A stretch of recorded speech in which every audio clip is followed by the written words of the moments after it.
Once you hit tier 5 Duraluminum in Dune Awakening, you will need 5 key resources. It may take you a bunch of exploring to find them yourselves, but let's break it down real simple in this video. These 5 ingredients are the Thermoelectric Coolers for the Cutteray Mark V and the Buggy Cutteray Mark V.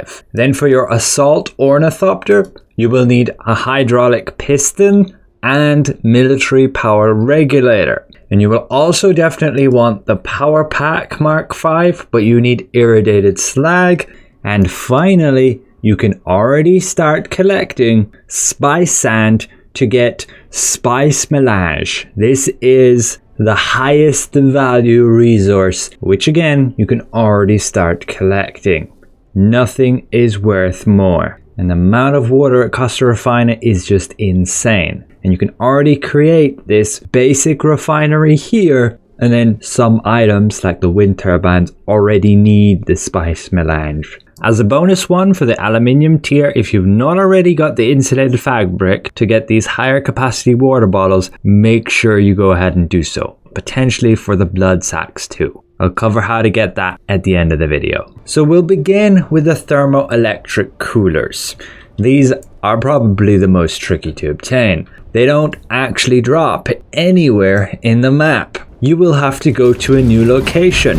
However, you can get by simply purchasing them from a vendor. And this is what I did just so I could immediately get that Mark V Cutteray. But in order to get the Cutteray for the buggy, I needed more of them. And I didn't have enough currency, as you need to go visit this merchant. And she will sell you 15 Thermoelectric Coolers for 5,000 Solaris each. She is located just here at the Crossroads Trade Post, and I can zoom out, it's just there. However, if you want to get these without spending your currency, you will need to go to the new map. You will do this by simply going to any of the edges of the current map of Haga Basin. You can see here, you will get a pop-up which will ask you, do you want to travel to the world map?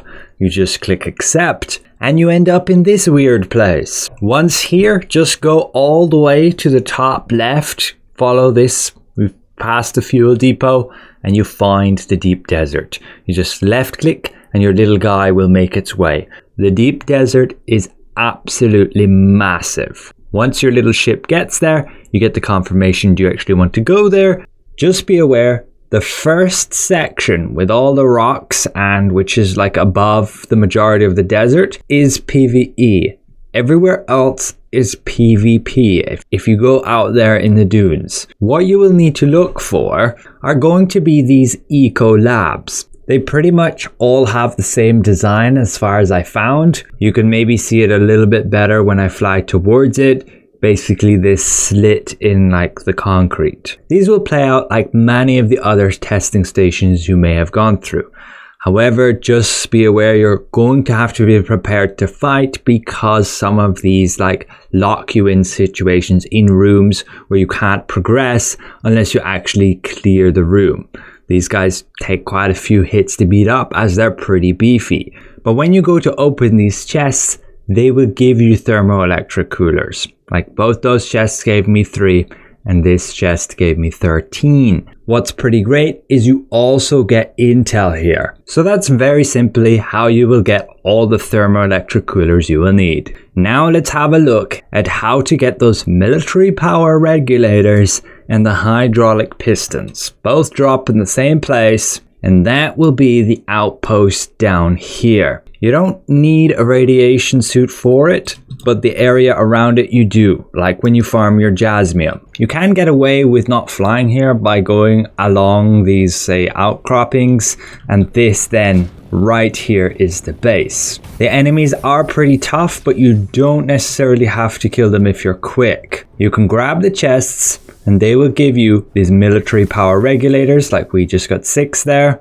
and here we got the hydraulic piston. So simply just grab those chests and you get those resources. Then when you want to go and create your Mark V power pack, you need Irradiated Slag.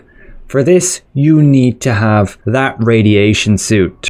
You will research it here, simply crafting it with aluminium ingots, plasteel microflora fibers, which you will get from these wrecks. But once you have that radiation suit, like when you farm your jasmium, you need to go down to the wrecks here. The chests within them will give you the irradiated slag. Finally, let's talk about this spice, which is going to incorporate the entire endgame loop as well. Here you will just dip your toes in it. You can get away on this tier to pretty much rely on just the Haga Basin little pools. You get these little spawns and you just need to set down your ornithopter next to them, and then you need to have a compactor, ideally of the highest tier you can have, and then you'd use that to gather up the spice, and then you can interact with it to take it up. You just have to be very careful of the big worm coming. Most definitely play with audio and keep an eye out on that worm meter. As soon as it starts going haywire, all red, the worm pops up. You gotta get in your ornithopter and you gotta get up in the air again. This will reset that worm meter and he'll go somewhere else. Just wait a little bit till he wanders away, otherwise he might just come straight at you again. You can then go back down, gather your little piles, and use the compactor a bit more to make more piles. You will get that compactor here in the iron tier, and you can create a new one here with aluminium. Definitely have it. Now this can be quite tedious because this spice sand, you need 100 of it to get 1 of this spice melange. Now the main way to actually get a lot of spice is to go to the deep desert. This location for me is over 15 kilometers away. Takes a while to glide there. These spice fields have a lot denser spice, so you will generally gather a lot more at one time. Like I'll take away 2,500, which again is only going to equate to 25. And yes, you just use the compactor. The worm doesn't seem as sensitive here, but you still gotta look out for it. As soon as you get that audio and the worm meter starts jangling, you gotta get out of there ASAP. Just get in your ornithopter, go up, and you can have a look out where the worm is.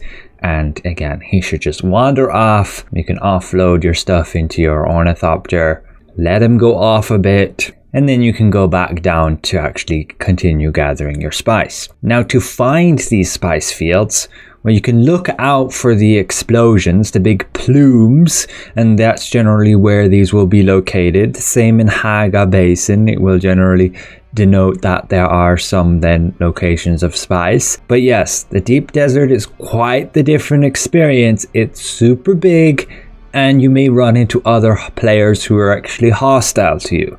So be prepared to scram quick. I may give more tips and tricks on that later, particularly when we gotta farm our titanium and that other material in order to get the tier 6 stuff. Finally, you may be wondering where to get the insulated fabric required for the water bottle here and the blood sack. Well, these come from little caves, kind of parkour things in the mountaintops here. You can see insulated fabric. I believe I haven't explored all of them. There's like another cave up here, another one here. They're inside those columns. You can run past most of the enemies, but again, the chests within here will give you that insulated fabric. We got 9 from that previous chest, 4 from this chest. And that's pretty much it. All I wanted to share with this video. Hopefully it helps, particularly with those thermoelectric coolers. Again, you gotta go to a new map to get them without buying them. So a special thank you to all my channel members for their extra support. Thank you for watching, and we'll see you guys around. Goodbye for now.